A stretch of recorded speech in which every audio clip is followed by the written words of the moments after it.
उत्तर प्रदेश के लखीमपुर जनपद से आई इंडिया पर इस वक्त की बड़ी खबर आ रही है और आपको बता दें कि लखीमपुर खीरी की एक सहकारी चीनी मिल फ्रॉड का शिकार हो गई है। इसको लेकर जो किसान हैं उनमें ऊहापोह की स्थिति वहां पर बन गई है, क्योंकि अब किसानों का जो बकाया है वो कैसे भुगतान होगा, ये बड़ा सवाल खड़ा हो गया है।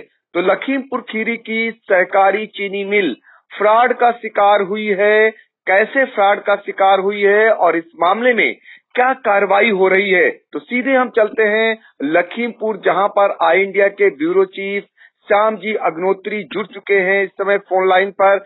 उन्हीं से जानकारी करते हैं। श्याम जी अग्नोत्री, ये बताइए कौन सी ये सहकारी चीनी मिल है और कैसे ये फ्रॉड का शिकार हुई है और इस मामले में अब क्या कार्रवाई हो रही है? देखिए पंकज जी, ये बहुत गंभीर मामला है। जैसा कि आपने दर्शकों को बताया है, ये भिलाई की सरजू सहकारी चीनी मिल है जिसमें करोड़ों का घोटाला सामने आया है। मामला लगभग 2020 का है, जिसमें करीब 400 से ऊपर बिल प्रेषित किए गए थे और भारत सरकार ने एक योजना बनाई थी 2019 में। उसमें था कि कुछ निर्यातक कंपनियां हैं जो निर्यात करने के लिए राशि के ऊपर कोटे पर चीनी उठाएंगी, लेकिन उसको बाजार में नहीं बेच सकती हैं, जिससे कि अनुदान की राशि सीधे निर्यातक को प्राप्त हो। इस मामले को लेकर एक ई टेंडर हुआ। उस ई टेंडर के माध्यम से जो तमिलनाडु की कंपनी है, मेसर्स वेंकटेश्वर करके इस कंपनी का नाम है, और इस कंपनी को नविदा के जरिए से ये टेंडर दिया गया। इस टेंडर देने के बाद जब पूरी प्रक्रिया हुई तो इसमें पीडीसी चेकें दी। इनको लगभग 5 करोड़ रुपए की पीडीसी चेक दी गई, जिसमें कि अनुदान की राशि 1 करोड़ 35 लाख के लगभग आनी थी यहाँ पर। और कंपनी का नाम इन्होंने messrs Venkateshwara global trading private limited Tamil Nadu. इसके 2 बंदे यहाँ पर आए जिन्होंने चीनी ली और चीनी को निर्यात करने के लिए अपने यहाँ तमिलनाडु मंगा लिया। पूरा मामला संज्ञान में तब आया जब ये ऑडिट हुआ। ऑडिट होने के बाद अभी पता लगा कि जैसा कि आपने अभी दर्शकों को बताया है पंकज जी, कि जब किसानों के पैसे के बारे में ऑडिट होने लगा तो यह मामला सामने आया कि एक बहुत बड़ा जो 2020 में घोटाला हुआ है और चेक डिसऑनर हुई है। ये पहली चेक सामने आई कि इलाहाबाद बैंक से ये चेक डिसऑनर हो गई। फ्रॉड का इंतहा तब हुआ जब चेक का मिलान किया गया तो जो दस्तखत उस पे किए गए थे और जो ई निविदा पे दस्तखत थे, दोनों मैच नहीं कर रहे थे। इन सब चीजों को लेकर जो लेखा अधिकारी सहकारी चीनी मिल के हैं मिस्टर रवि चौधरी, इनको डीएम लखीमपुर खीरी महेंद्र बहादुर सिंह ने निर्देशित किया कि तत्काल आप इस चीज की जांच करिए और हमें पूरे प्रकरण से अवगत कराइए। पंकज जी, कल इस बारे में काफी गहन मंथन हुआ और उसके बाद यही निर्णय निकाला गया जब चीनी मिल के लोगों ने बताया कि वहां पर नोटिस भेजी गई थी 2020 में और 20 के बाद नोटिस वहां से वापस आ गई। यह दर्शाते हुए डाक विभाग ने लिखा कि वहां पे इस प्रकार की कोई भी फर्म कार्य नहीं कर रही है, जिससे इन लोगों के हाथ पैर फूले। लेकिन सबसे बड़ी बात पंकज जी इसमें यह है कि 2020 का मामला अब कैसे रजिस्टर्ड हुआ जांच के बाद, ये एक बहुत गंभीर बिंदु है। कल इस मामले को लेकर जो सहकारी चीनी मिल के लेखा अधिकारी रवि चौधरी ने एफआईआर की है। 6 लोगों के प्रति एफआईआर 409 और 420 में पंजीकृत हुई है। ये टिकुलिया थाना के अंतर्गत, जिसमें 6 लोगों को यहाँ से एफआईआर के जरिए पुलिस को बताया गया है कि इन्होंने 420 और 409 इनमें मुकदमा दर्ज किया गया। आगे की कार्रवाई के लिए पुलिस जाने की तैयारी कर रही है। ये आने वाले समय में ही पता लगेगा कि आगे इस पे क्या मामला बन रहा है। लेकिन फिलहाल इतना जरूर है कि ये प्रकरण बहुत गंभीर है। वो देखा जाए तो शायद देश में भी कई जगह ऐसे मामले आएंगे जिसमें की चेकें डिसऑनर होती हैं और डिसऑनर के बाद 138 जो नॉन नेगोशिएबल एक्ट बना हुआ है, इसमें कोर्ट के चक्कर लगते हैं और अक्सर देखा गया है कि लोग पता फर्जी देते हैं, जिससे कुछ दिनों के बाद ये केस अपने आप खत्म हो जाते हैं। पंकज जी, बिल्कुल जांच चल रही है, आगे क्या होता है ये पंकज जी आने वाला समय ही बताएगा। फिर कंपनी को बहुत बड़ा नुकसान हुआ है और लगभग 1.5 करोड़ का सीधे नुकसान है और जैसा कि चेक पर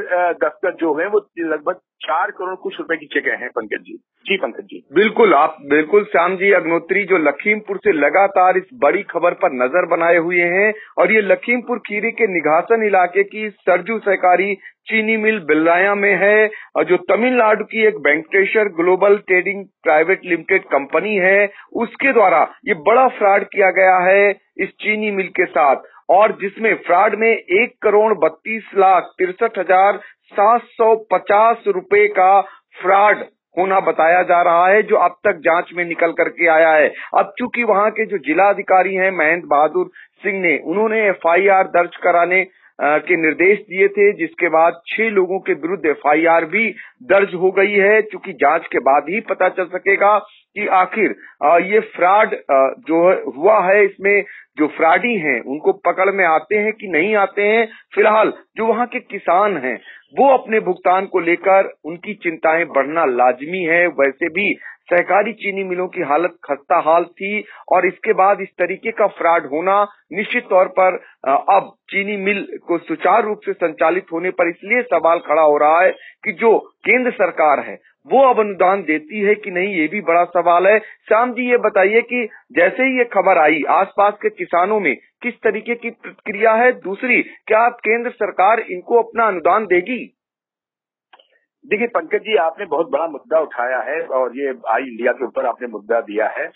बिल्कुल सही आप कह रहे हैं किसानों में अफरा तफरी का माहौल है। पहले से ही चीनी मिलों की जो हालात हैं वो काफी खस्ता बताए जा रहे हैं। देखिए यहाँ पे लगभग 8 चीनी मिलें जिनमें 1-2 चीनी मिलें तो पेमेंट ठीक कर रही हैं लेकिन फिलहाल 6 चीनी मिलों का हालात ये है कि वो बिल्कुल कुर्की के कागार पे हैं और बहुत ही जल्दी सरकार इस पे कोई निर्णय गंभीर लेगी क्योंकि वो पेमेंट किसानों का नहीं कर पा रही है।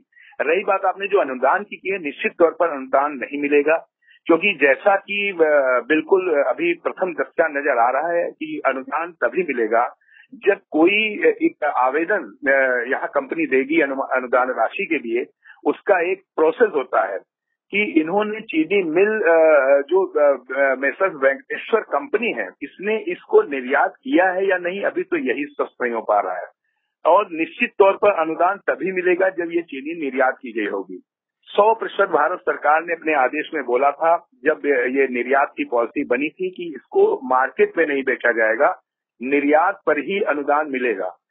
पहली बात तो चेक इनकी डिसऑनर हुई है, दस्तखत किसी के मिल नहीं रहे हैं, हस्ताक्षर मिल नहीं रहे हैं। दूसरा ये मामला खुलने पे तभी आया जब अनुदान की राशि के लिए इन्होंने वहां पे आवेदन किया, उस चीज पे जब कंफर्मेशन मांगा गया तो उस चीज का कंफर्मेशन अभी तक बिलराया सहकारी चीनी मिल नहीं दे पाई है और ये निश्चित तौर पर कहा जा सकता है जो अभी के हालात हैं कि अनुदान राशि 1,35,00,000 जो आपने लगभग बताई है वो अभी बिल्कुल अधर में पड़ी है और मिलना शायद अभी संभव नहीं हो पाएगा पंकज जी। तो बिल्कुल यानी कि अभी तक जो निकल करके आ रहा है वो सरजू सहकारी चीनी मिल बिलराया ही जो है कटघरे में खड़ी हुई है और वहां के जो जिम्मेदार हैं उनकी कार्यशैली जो है बिल्कुल कटघरे में है और पहले तो ये जांच हो कि वास्तविक रूप से इसमें दोषी कौन है।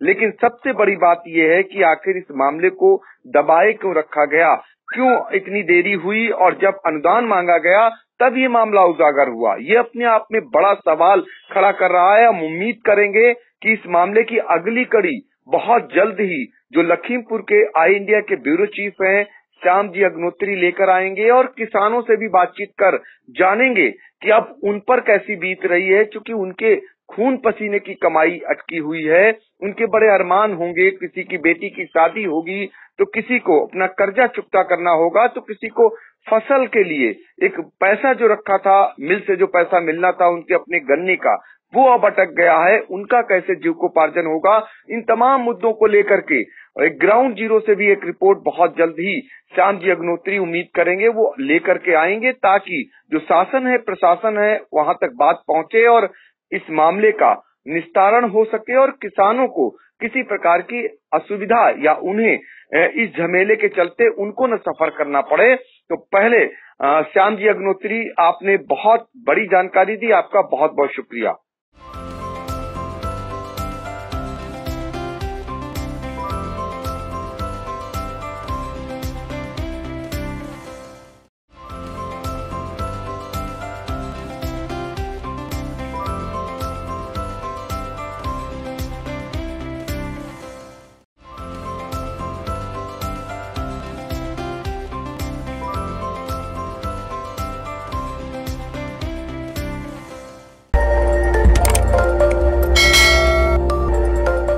खबर आपकी, नजर हमारी। देखते रहिए आई इंडिया।